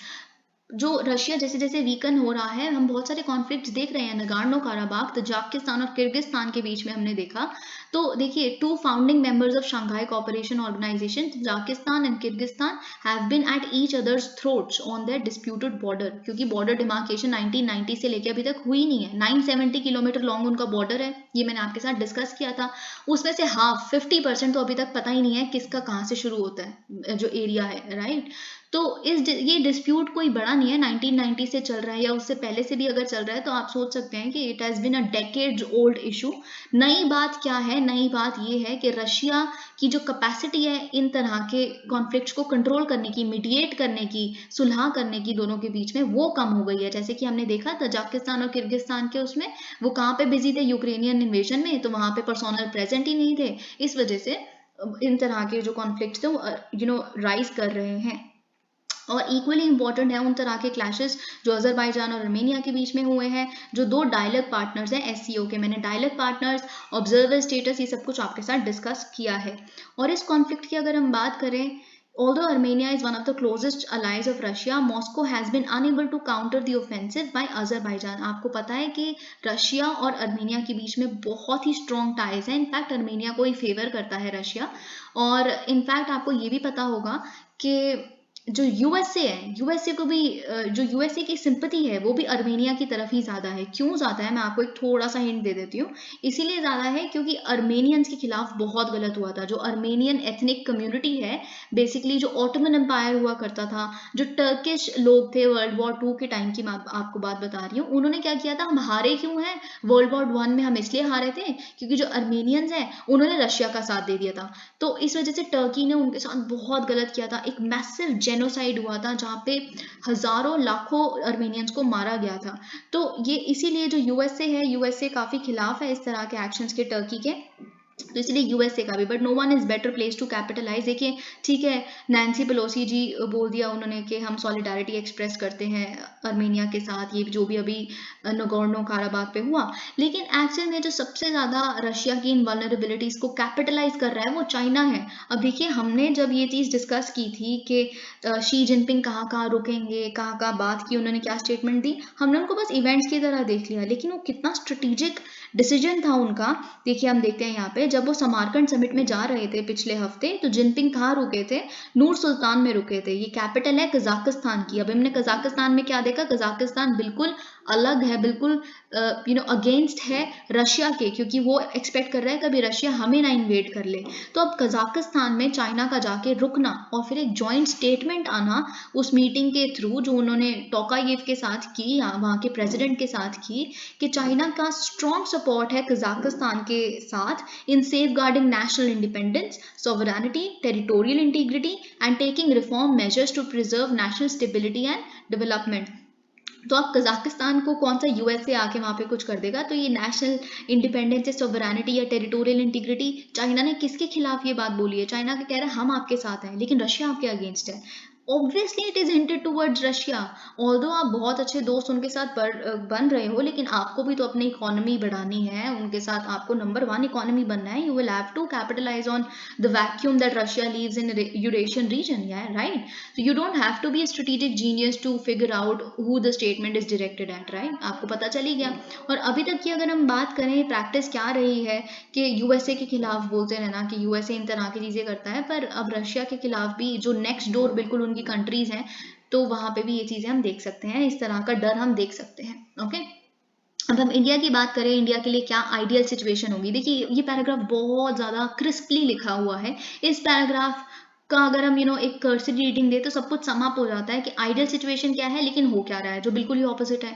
India के लिए आइडियल सिचुएशन क्या होगी, जब Russia would be at peace with the West, USA और रशिया के बीच में रिश्ते सही होंगे, और रशिया क्या करे, अपने इनर एशिया का जो रीजन है, जो सेंट्रल एशिया वगैरह रीजन है, वहाँ पे टर्बुलेंस को बिल्कुल रोक सके, जो आज तक वो रोकता आया था, और फिर वो चाइनीज पावर को चेक में रख सके, जो आज तक वो करता था, जिस वजह से वो हमें एससीओ में एज अ मेंबर के लिए उन्होंने हमें बैक किया था, regional stability, balance of power को मेंटेन करने के लिए। ये हमारे लिए एक आइडियल सिचुएशन है, और वो फैसिलिटेट करे इंडिया का एंगेजमेंट सेंट्रल एशियन रीजन के साथ, जिसके लिए इंडिया आज तक उन पे निर्भर रहा है। लेकिन अब new reality is completely different. New reality क्या है, वेदर इंडिया लाइक्स इट और नॉट, हम पसंद करें इसको या ना करें, पर जो हो रहा है वो हो रहा है। Russia is locked up in an unwinnable war with the west. Russia जो वेस्ट के साथ उसका पीस होना चाहिए, वो एकदम ना जीते जाने वाली वॉर में फंस चुका है वेस्ट के साथ। वो it is increasingly beholden to China, China को कंटेन या चेक तो कहाँ, चाइना की तरफ टिल्ट होता जा रहा है, और अपने इनर एशिया में अपनी ट्रेडिशनल प्रिमेसी को रिटेन करने में काफ़ी असफल रह रहा है। तो इसीलिए जैसे कि अब हम बात करें भारत की, भारत क्योंकि आपको पता है चेयर लेने वाला है, प्रेसिडेंटशिप लेने वाला है एससीओ की, ये हमें पता है। तो बहुत क्लियर है इंडिया के लिए कि वो अब ये जो इस रीजन में पूरे रशिया पे तो निर्भर नहीं रह सकता, ठीक है। तो हमें अपना एक autonomous role central Asian region में डेवलप करना पड़ेगा, एस्टैब्लिश करना पड़ेगा, रीइंस्टेट करना पड़ेगा, ठीक है। नवंबर 2021 की अगर हम बात करें, जो नेशनल सिक्योरिटी हम कर भी रहे हैं, in fact national security adviser Ajit Doval ji हैं, उन्होंने कन्वीन की थी एक मीटिंग अपने सेंट्रल एशियन काउंटर पार्ट्स के साथ दिल्ली में, ताकि हम अफगान सिचुएशन को डिस्कस कर सकें। लास्ट जनवरी की बात करें तो भारत ने इन्वाइट किया था 5 सेंट्रल एशियन लीडर्स को to participate as special guest at the Republic Day celebrations, क्योंकि कोविड था उस टाइम पे वो आ नहीं पाए, राइट, लेकिन हमने इनवाइट किया था, यही बहुत बड़ा सिग्नल गया था पूरे वर्ल्ड को, ठीक है। और इंडिया क्या है, देखिए India has long looked at Iran to gain geopolitical और geographic access to inner Asia. हम ईरान पे डिपेंडेंट है, जैसे छाबार पोर्ट का आपको रीजन पता है, सेंट्रल एशिया तक हम ताकि एक्सेस गेन कर सके। लेकिन हमें क्या करना चाहिए, और थोड़ा सा अपनी आंखों को और एक्सपैंड करके, लेंसेज को एक्सपैंड करके देखना चाहिए। हम अरब फ्रेंड्स भी तो हैं हमारे, सऊदी अरेबिया, यूएई, हम इनके साथ क्यों नहीं large scale regional regional projects को अंडरटेक करते यूरेशिया में, राइट, ऑटोमेटिकली हमें एक्सेस गेन कर लेंगे हम। और इंडिया को क्या करना चाहिए, हम तो देख ही रहे हैं टर्की के साथ भी तो हम अपनी एंगेजमेंट बढ़ा रहे हैं, जबकि टर्की और हमारा रिश्ता सही नहीं है, कश्मीर इशू है, ये सब कुछ मैं आपको बता चुकी हूँ। लेकिन हम टर्की के साथ इकोनॉमिक एंगेजमेंट, एक अनप्रेसिडेंटेड अनएंटिसिपेटेड जो मीट हुई है मिस्टर मोदी और अर्डगन के बीच में, वो हमें क्या बताती है कि हम इंटरेस्टेड हैं कि हम और अपने ऑप्शंस देखें, सेंट्रल एशिया को एक्सेस कैसे कर सकते हैं, राइट। तो टर्की भी तो बिल्कुल वहाँ पे है। ऑब्वियसली जो सेंट्रल एशिया वाला पूरा रीजन था उसको एक टाइम पे टर्किस्तान ही तो कहते थे, ठीक है। टर्की के साथ हम कर रहे हैं। यूरोपियन यूनियन भी क्या कर रहा है, देखिए यूरोपियन यूनियन भी अपनी एंगेजमेंट बढ़ाने की कोशिश कर रहा है अपने ईस्टर्न इनिशिएटिव में। तो हम क्या करें, यूरोपियन यूनियन के साथ हाथ मिलाएं, राइट, उनको एक इंपॉर्टेंट पार्टनर बनाए रीजन में, उनके साथ मिलकर काम करें। The Eurasian vacuum created by the weakening of the Russian sphere of influence is unfamiliar, geopolitical terrain for India. हम बिल्कुल familiar नहीं है कि वहाँ पे geopolitics कैसी है, ना हम उसमें घुसना चाहते हैं, हमें कुछ भी नहीं पता कि वहाँ पे सेंट्रल एशिया में कैसे डील कर सकते हैं, अपनी प्रेजेंस कैसे establish कर सकते हैं, पर it is full of new possibilities as well. Okay, अब देखिए जितने भी आर्टिकल्स रह गए हैं उन्हें हम फटाफट से डिस्कस करने की कोशिश करेंगे, क्योंकि there are many articles left. Indians prefer religious organizations, beggars for making donations survey. I'm sorry for the voice or noise. देखिए एक रिपोर्ट आई है जो अशोका यूनिवर्सिटी ने निकाली है, the name is Center for Social Impact and Philanthropy, CSIP। उसके द्वारा निकाली गई रिपोर्ट के द्वारा ये पता चल रहा है कि भारत के जो भारतीय नागरिक हैं सबसे ज़्यादा जो डोनेशन करते हैं, उन्होंने 2020 से 2021 में उन्होंने की है, उन्होंने अराउंड ₹23,700 करोड़ कैश में डोनेट किया है, ये सर्वे बताता है। ऑल राइट, इस सर्वे का नाम है हाउ इंडिया गिव्स 2020-21। और बात ये है कि इसका जो लायंस शेयर है, यानी कि 64% इस डोनेशन का जाता है रिलीजियस ऑर्गेनाइजेशंस को, ठीक है। देखिए वैसे ही जितने भी एक्सपेक्ट करिए, फाइंडिंग्स बताती है कि रिलीजियस बिलीफ और फैमिली ट्रेडिशन है, इस वजह से रिलीजियस ऑर्गेनाइजेशंस को इतनी सारी डोनेशन जाती है।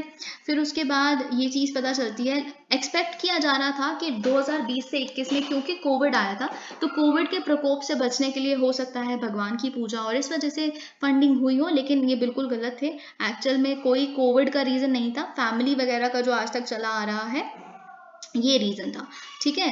तो रीज़न ये था, तो ये सब कुछ यहाँ पे लिखा है, इट्स नॉट वेरी इंपॉर्टेंट। और बाकी जो नॉन रिलीजियस जगहों पे जहाँ पे डोनेट किया गया, जैसे NGOs, PM cares fund, CM cares, UNICEF, ये सारी जगहों पे, it is not something very important. I just had to discuss it with you, so I did that. Alright, देखिए अब CBI, मैं आपको बिल्कुल I can actually vouch for it कि आप CBI, ED, income tax rates, इन पे closely अपनी नज़र रखिए, हर चीज़ मॉनिटर कीजिए, कैसे सिचुएशन इवॉल्व कर रही है, क्या क्या नई फाइंडिंग्स आ रही हैं। तो जैसे हमें पता चला indianexpress.com ने निकाली एक नई report, okay, it is important क्योंकि आज का जो इनका एक्सप्लेन सेक्शन है वो भी इसी से डील करता है। इनका ये कहना है कि यूपीए के टाइम पे, जब यूपीए रजीम थी, तो 60% केसेस थे ऑपोजिशन के खिलाफ जो सीबीआई के पास थे। अब एनडीए के टाइम पे 95% जो केसेस हैं जो सीबीआई के पास, वो ऑपोजिशन के खिलाफ है। अभी हम देखते हैं कैसे।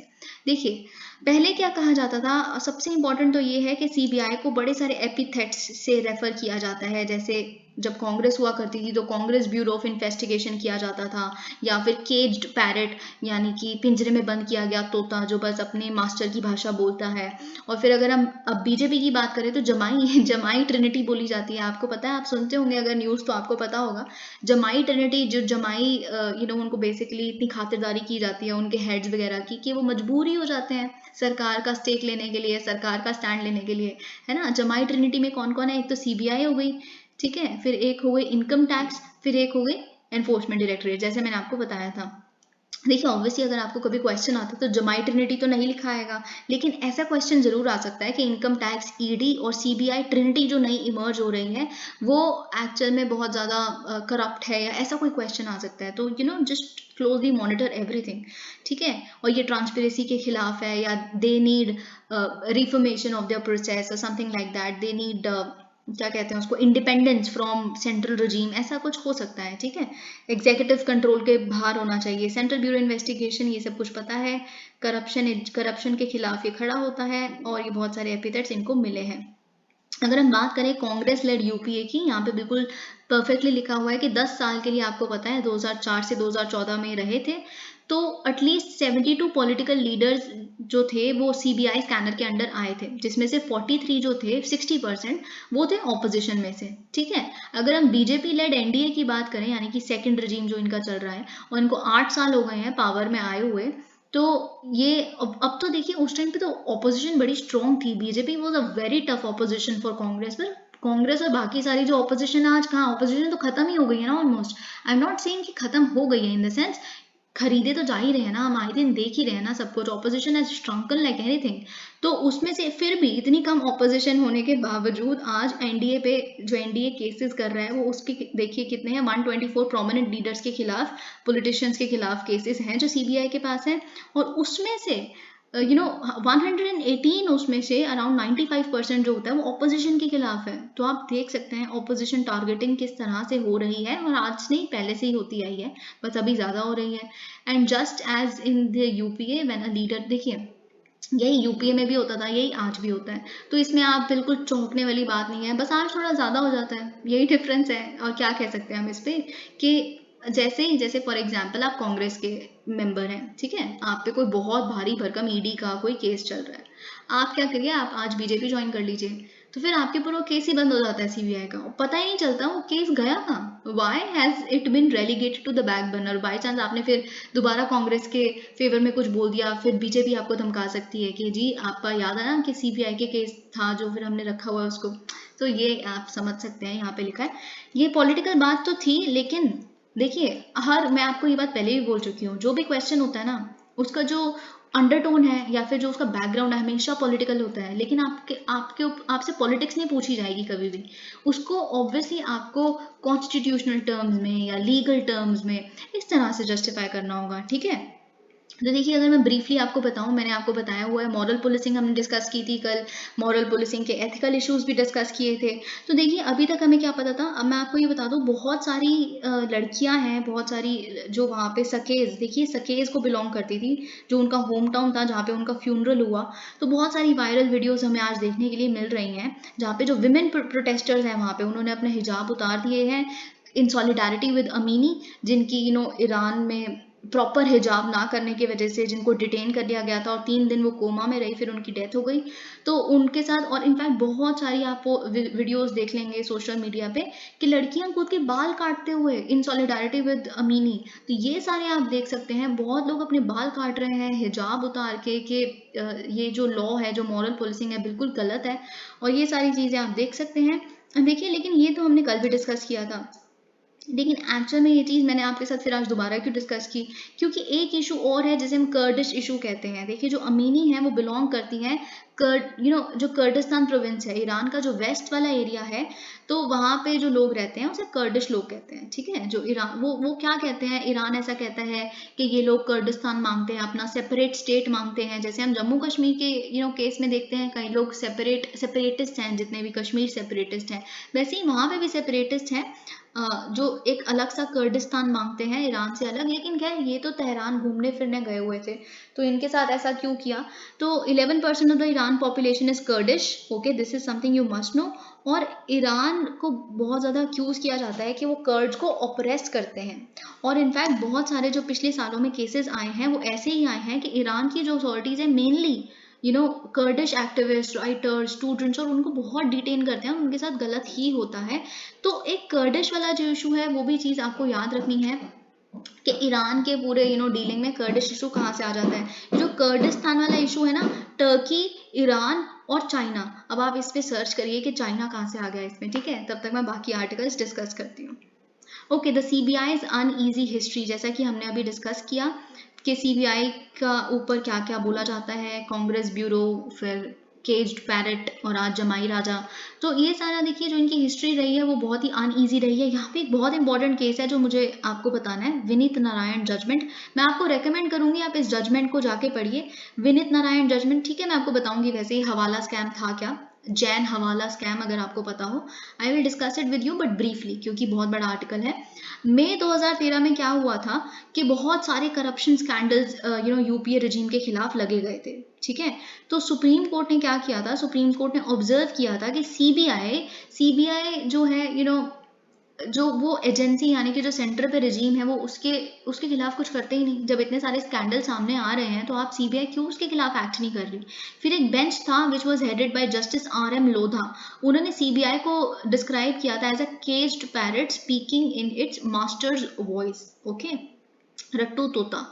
तो ऑब्जर्वेशन जो उस टाइम पे की गई थी वो ये थी कि इंटरफेरेंस है फंक्शनिंग में, जो सीबीआई की फंक्शनिंग होती है जब वो इन्वेस्टिगेशन कर रहे होते हैं। अगर उस टाइम की यूपीए की बात करें तो कोल स्कैम तो आपको पता है, कोल ब्लॉक एलोकेशन केसेस जो थे, जो यूपीए सरकार के खिलाफ लगाए जा रहे थे, तो उसमें इन्वेस्टिगेशन होने नहीं दे रही थी यूपीए की सरकार, ठीक है। तो एपेक्स कोर्ट ने तब से लेकर अभी तक बहुत बारी क्रिटिसाइज किया है सीबीआई को। यहाँ पे लिखा है actions and inactions of several occasions and flagged fundamental problems with the functioning of the agency। और अब तो इनफैक्ट इतना ज़्यादा बुरा हाल हो गया है कि जो सीजीआई NV रमन हुआ करते थे अभी रिसेंटली हमारे सीजीआई, उन्होंने अप्रैल 1 को ये बात बोली थी, delivering the DP Kohli memorial lecture, उन्होंने ये बात बोली थी कि he actually lamented that the agency had gone from being the people's most trusted to the subject of deep public scrutiny। जो एक टाइम पे सबसे ज़्यादा ट्रस्टेड ऑर्गेनाइजेशन हुआ करती थी, आज लोग सबसे ज़्यादा मिसट्रस्ट ही उन पे दिखाते हैं। सबसे ज़्यादा लोग जिसको बहुत ही अलग नज़रों से देखते हैं, स्क्रूटनी के नज़रों से देखते हैं, विश्वास ही नहीं होता, उनको लगता ही है कि ये सरकार द्वारा करवाई गई एक रेड है जो अभी चल रही है। तो कहाँ कैसे शिफ्ट हो गया ये इतना बड़ा। तो स्ट्रगल टू फिक्स प्रोसेसेस, देखिए सीबीआई की बात कभी भी आए always mention Vineet Narayan judgment. तो हम देखते हैं यहाँ पे क्या लिखा हुआ है। देखिए जो लैंडमार्क 1997 विनीत नारायण जजमेंट थी, जिसको अगर हम देखें Vineet Narayan and others and union of India and others, जिसको हम जैन हवाला स्कैम या जैन हवाला केस भी कहते हैं। एक्चुअल में हुआ क्या था मैं आपको बता देती हूँ। इस केस में उस टाइम पे ना बहुत सारे इंडियन पॉलिटिशियंस और ब्यूरोक्रेट्स के खिलाफ बहुत सारे ऐसे केसेस पब्लिक में आ गए थे। बहुत सारे ऐसे केसेस पब्लिक की नज़रों में आ गए थे कि ये लोग क्या कर रहे हैं। हवाला आपको पता है ब्लैक मनी जो रूट होता है, उसके माध्यम से बहुत सारे ट्रांजैक्शंस टेररिस्ट फंडिंग से इनके पास आ रहे हैं, और सीबीआई तब भी कुछ नहीं कर रही थी। क्योंकि सीबीआई तब भी कुछ नहीं कर रही थी इस वजह से विनीत नारायण जो एक बहुत बड़े इंडियन जर्नलिस्ट हैं, जो आज भी हैं, उनकी स्टेटमेंट्स हम आज भी देखते हैं बहुत सारी। तो उन्होंने ये केस फाइल किया था कि CBI why has it gotten reduced to an executive agency, why hasn't it remained independent. तो ये केस था, और यही सब कुछ यहाँ पे लिखा है। तो फिर सुप्रीम कोर्ट ने क्या किया था, सीबीआई के डायरेक्टर का टेन्योर 2 साल फिक्स कर दिया था, ताकि उसे कोई डर ना रहे कि इस 2 साल के लिए उन्हें कोई नहीं निकाल सकता। देखिए सरकार क्या कह सकती है, आपको बोल देती है हम आपको पोस्ट से निकाल देंगे, ज़्यादा से ज़्यादा क्या कह दोगे। जब आपको कह ही दिया कि 2 साल फिक्स्ड है आपका टेन्योर, कुछ भी हो जाए तो ठीक है, फिर कोई आपको डर ही नहीं है, फिर अपना आप इंडिपेंडेंट वे में अपना काम करिए, ओके।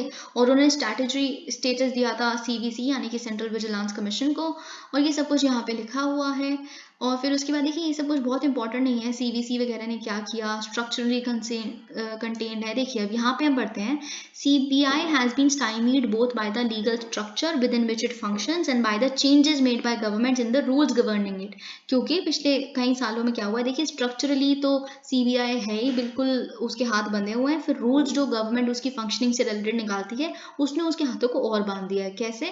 क्योंकि अगर आपको किसी भी एमएलए को या स्टेट मिनिस्टर को या एमपी को अगर का इन्वेस्टिगेशन करनी है या प्रोसिक्यूट करना है, तो सीबीआई को सैंक्शन चाहिए होता है स्पीकर से, स्टेट असेंबली के स्पीकर से अगर एमएलए का केस है, या फिर स्टेट मिनिस्टर का केस है तो गवर्नर से, या फिर एक एमपी है तो स्पीकर से चाहिए होगा लोकसभा या वाइस चेयरमैन ऑफ राज्यसभा। तो ठीक है, जब ये सैंक्शनिंग अथॉरिटीज जो है ऑब्वियसली वो रूलिंग पार्टी की तो होती है। स्पीकर कौन होता है, गवर्नर कौन होता है, रूलिंग पार्टी की तो एक एक्सटेंडेड आर्म है, एटलीस्ट आज के टाइम पे तो इन्हें हम यही कह सकते हैं। आई एम नॉट सेइंग, मतलब मैं इन्हीं की भाषा बोल रही हूँ जो यहाँ पे लिखी हुई है, ठीक है। तो इसलिए ऑपोजिशन पार्टीज को लगता है कि वो बहुत टारगेट की जाती हैं, ओके, और उनके साथ अनफेयर होता है, क्योंकि अगर एक रूलिंग एमएलए वगैरह जो है उनके लिए तो आप गवर्नर से पूछेंगे, वो मना कर देंगे, नहीं हम भेजेंगे ही नहीं इनको इन्वेस्टिगेशन के लिए। लेकिन अगर कोई उस टाइम पे कोई ऑपोजिशन पार्टी का लीडर है जो इलेक्शन जीत के कोई मिनिस्टर नहीं बना, उसके खिलाफ आप कर सकते हैं, ठीक है केस। तो ये सब कुछ पता है। अब राजीव गांधी गवर्नमेंट ने क्या किया था, एक सिंगल डायरेक्टिव निकाला था जिसके तहत उन्होंने इंट्रोड्यूस किया था एक प्रोविजन को the Delhi special police establishment act में 1946, जहां से सीबीआई अपनी पावर्स को डिराइव करता है। इस सिंगल डायरेक्टिव के तहत क्या हुआ था, सीबीआई को बार कर दिया गया था इन्वेस्टिगेट करने के लिए officials of joint secretary level and above, JS और उससे ऊपर लेवल के जितने भी ऑफिशियल्स हैं, आप तब तक उनको इन्वेस्टिगेट नहीं कर सकते जब तक आप सरकार से परमिशन नहीं ले लेते। फिर इसे विनीत नारायण जजमेंट में स्ट्राइक डाउन कर दिया गया था। फिर अटल बिहारी वाजपेयी जो सरकार है उन्होंने इसको रीइंट्रोड्यूस कर दिया इस सिंगल डायरेक्टिव को, राइट। फिर इसको फिर 2014 में फिर स्ट्राइक डाउन कर दिया। फिर मोदी गवर्नमेंट ने इंट्रोड्यूस किया section 17A prevention of corruption act में एक अमेंडमेंट के थ्रू। इसके थ्रू क्या हुआ कि ये तो बहुत ही आगे चले गए, मतलब राजीव गांधी गवर्नमेंट तो ने क्या किया पर इन्होंने कुछ और ही कर दिया। इन्होंने क्या किया, सिंगल डायरेक्टिव को अलग तरह से दोबारा रीइंट्रोड्यूस किया। इन्होंने सीबीआई को बार कर दिया कि वो किसी भी पब्लिक सर्वेंट को नहीं आप प्रोब कर सकते जब तक आप कंसर्न्ड गवर्नमेंट का कंसेंट नहीं ले लेते। तो ये सब कुछ आपको पता है, this was something I had to tell you. Alright, अब हम देखते हैं यहाँ पे और क्या क्या लिखा है। अब देखिए आपको मैं बताती हूँ कि बाइडन ने क्या कहा है, आप ये भी स्टेटमेंट यहाँ पे पढ़ सकते हैं। बाइडन ने क्या कहा है, जब बाइडन का एक घंटे का सीबीएस द्वारा एक इंटरव्यू लिया गया, उन्होंने कहा, जब उनसे पूछा गया कि अगर कल को चाइनीज इन्वेजन होती है ताइवान की तो आप क्या उनको डिफेंड करेंगे, आपकी आर्मी क्या वहां जाएगी उनको डिफेंड करने के लिए, तो उन्होंने आंसर दिया है यस। पहली बार यूएसए के किसी चीफ ने, यूएसए के हेड ने यस एक्सप्लिसिटली बोला है, मतलब अगर कल को चाइनीज इन्वेजन होता है तो यूएसए उनका साथ देगी। अभी तक ये लोग बहुत कुछ बोलते नहीं थे ऑफिशियली, तो ये लोग आज भी वन चाइना पॉलिसी को रिकॉग्नाइज करते हैं, पर अब they have gotten deviated from it. तो ताइवान ने इसको वेलकम किया है काफी। अब देखिए ये क्यों बताया मैंने यूएसए का पहले आपको, और फिर इसके बाद हम देख लेते हैं कि यूके, यूएस, यूरोपियन कंट्रीज ये सब एक ही साथ चलती हैं, हर एक अपने कदम एक ही साथ रखते हैं। तो ताइवान को क्वीन की जो कंडोलेंस बुक थी, क्वीन एलिजाबेथ II का जो लास्ट गुड बाय सेशन था, कंडोलेंस बुक के ऊपर साइन करना होता है, जैसे द्रौपदी मुर्मू जी ने भी साइन किया।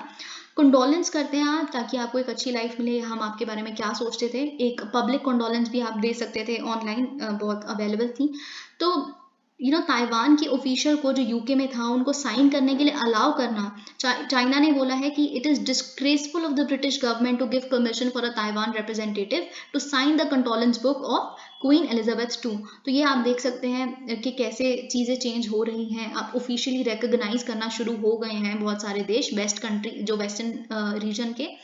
Okay, Indian high commission condemns violence in UK's Leicester seeks action. देखिए इंडियन हाई कमीशन ने क्या किया है, आप सोशल मीडिया पे या ट्विटर वगैरह पे देख सकते हैं, बहुत सारी वीडियोस हमारे सामने आई हैं जहाँ पे आपको पता है एशिया कप के लिए जो लड़ाई हुई थी इंडिया पाकिस्तान के बीच में क्रिकेट मैच की, जो अगस्त 28 में, तो उसके बाद क्या हुआ कि जो लेस्ता यानी कि यूके की एक जगह है वहां पे क्या हुआ, पहले इंडिया पाकिस्तान का इशू आया, ठीक है, फिर उसके बाद हिंदू मुस्लिम का इशू शुरू हो गया वहां पे। तो इतना कि जो वहां पे एक्चुअली जो लेस्ता है, वो जो स्ट्रीट है वहां की, वो वहां पे बहुत सारे मुस्लिम जो लोग हैं वो अपनी शॉप्स रन करते हैं, लेकिन उसके बिल्कुल ऑपोजिट, बिल्कुल बीच में उस स्ट्रीट के एक छोटा सा टेम्पल भी है। तो ये वीडियो अवेलेबल है, उस वीडियो का जो मतलब जो उस टेम्पल पे जो फ्लैग लगा हुआ था, जो आपको पता है टेम्पल्स पे ऑरेंज कलर का फ्लैग होता है, उसको जाके उसको नीचे कर दिया उस फ्लैग को, और डिस्ग्रेस दिखाई हिंदू रिलीजन के तरफ। तो ये देखिए मैं आपको क्यों बता रही हूँ, इसलिए बता रही हूँ कि जब दो कंट्रीज के बीच में रिश्ते होते हैं तो सिर्फ और सिर्फ ट्रेड या इन बातों पे नहीं होते, वहाँ का डायस्पोरा, हमारे भारतीय लोग वहाँ पे रहते हैं। तो अगर कुछ भी ऐसा होता है, जैसे मैंने उस दिन आपके साथ डिस्कस किया था कि जब मैंने आपको एक बार बताया था कि फ्रांस के खिलाफ भी, अगर फ्रांस में क्या है, strict separation of religion and state है, तो अगर कोई भी जो सिख है वहाँ पे टर्बन पहनना अलाउड नहीं है, तो इंडिया बार बार कहता है ये हमारा रिलीजन हमारी उसके खिलाफ है, आप ये नहीं कर सकते। तो वैसे ही हमने इंडिया ने बोला है कि देखिए हिंदू रिलीजन या इंडियन कम्युनिटी के खिलाफ इस तरह का वैंडलाइजेशन होना ये बिल्कुल सही नहीं है, इस चीज़ को आप प्लीज़ कुछ करिए इस चीज़ से रिलेटेड। तो ये सब कुछ हमने कहा है। Alright, let's look into another article.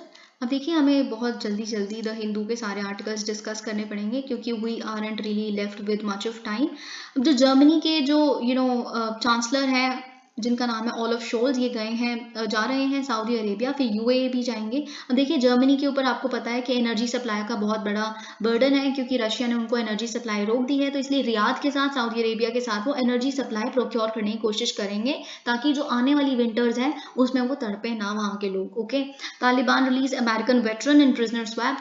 Taliban ने क्या कहा है, प्रिजनर स्वैप अग्रीमेंट आपको पता है डोनाल्ड ट्रंप ने अग्रीमेंट जो साइन की थी उसके तहत साइन की गई थी। तो उसके तहत क्या हुआ है कि एक बहुत ही अमेरिका के बहुत पुराने एक वेटरन थे जिनको तालिबान ने कैप्चर कर लिया था, अब उनको रिलीज कर दिया गया है। रिलीज करने के बदले में उन्हें एक हीरोइन सप्लायर थे बहुत बड़े तालिबान के, उनको आई डू नॉट रिमेम्बर, नुजरानी कुछ ऐसा नाम है उनका, उनको रिलीज फिर उन्होंने किया है। तो बहुत ही उनको फैनफेयर मोमेंट में उनको रिसीव किया है तालिबान ने, ये सब वगैरह आप देख सकते हैं। Can state impose limits on students fundamental rights in classroom, ask SC. देखिए बहुत सारे आप क्वेश्चंस आए दिन पढ़ते रहेंगे, जैसे एमनेस्टी इंटरनेशनल ने कहा है कि ये बहुत ही अनफेयर है कि आप विमेन को फोर्स करते हैं, या तो आप पढ़ लो या तो अपने रिलीजन को प्रैक्टिस कर लो।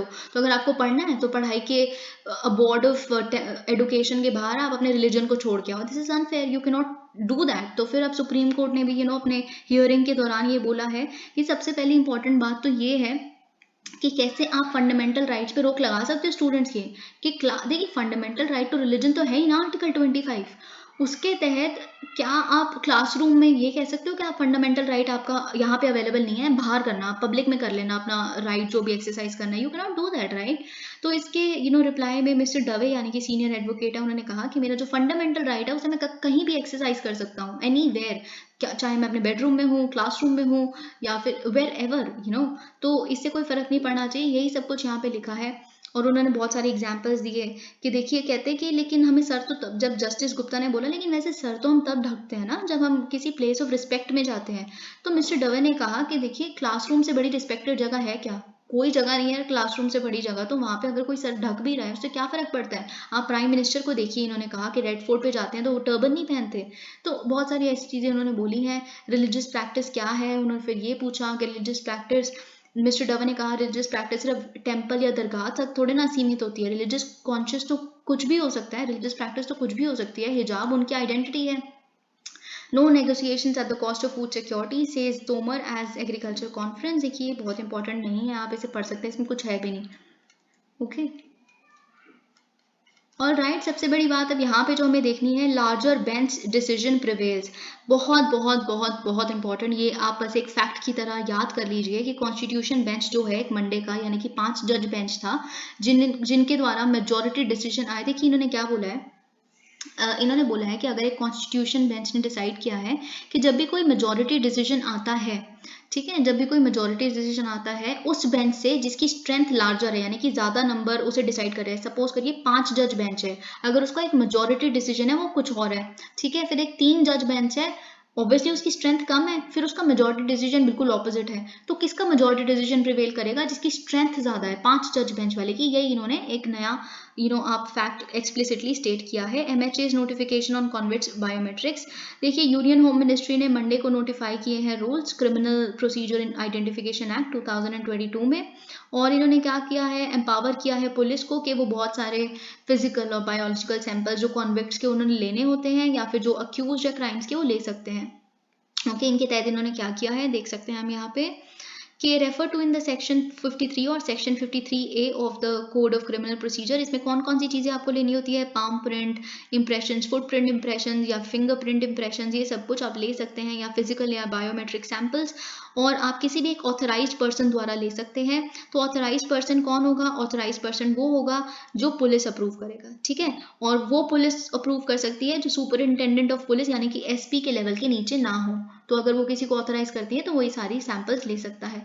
ECI seeks restriction on cash donations to parties writes to government. ECI ने लिखा है गवर्नमेंट को कि अभी तक जो है 20,000 तक का डोनेशन है जो डिस्क्लोज नहीं करनी पड़ती पॉलिटिकल पार्टीज को, उसके ऊपर कोई भी डोनेशन उनके पास कैश में आती है तो उसे वो डिस्क्लोज करनी पड़ती है। इन्होंने कहा आप 2,000 कर दो, 2,000 कर दो, ये वाली लिमिट कि 2,000 से ऊपर कोई भी अगर डोनेशन आएगी उसको एक्सप्लिसिटली पॉलिटिकल पार्टीज को स्टेट करना हो, जिससे क्या होगा, फर्दर ट्रांसपेरेंसी आएगी। ये सब कुछ इन्होंने मेंशन किया है। देखिए जो significance of Ethereum's merge for the future of crypto currencies, ये मैंने आपको समझा दिया है। तो आप क्रिप्टो करेंसी वाली मेरी जो वीडियो है वो जाके देख सकते हैं। Alright, knowing the killer, now this is the article जो मैं बता रही थी आपको, जो आपको हमें जो सुप्रीम कोर्ट डेथ सेंटेंस पे, तो इन्होंने यहाँ पे क्या लिखा हुआ है कि sentencing after conviction is a knotty problem in cases relating to capital offences.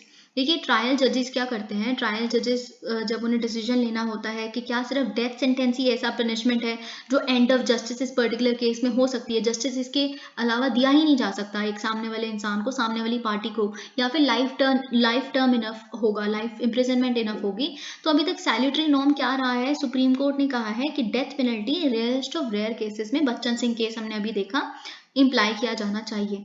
ठीक है, अब देखिए जो सब्सिक्वेंट जजमेंट्स उसके बाद भी आए हैं, उन्होंने इस प्रिंसिपल को होल्ड किया है और उन्होंने बोला है कि gruesome nature of the offence may not be the sole criterion to decide, कि देखिए रेयरेस्ट ऑफ रेयर कैटेगरी क्या हो सकता है कि बहुत ही ज़्यादा गंभीर क्राइम किसी ने किया है, ये नहीं, सिर्फ एक ऑब्वियसली ये एक क्राइटेरिया है, पर ये सोल क्राइटेरिया नहीं हो सकता। उस ऑफेंडर का सोशो इकोनॉमिक बैकग्राउंड, उसका स्टेट ऑफ माइंड क्या था, इस तरह के फैक्टर्स भी होने चाहिए।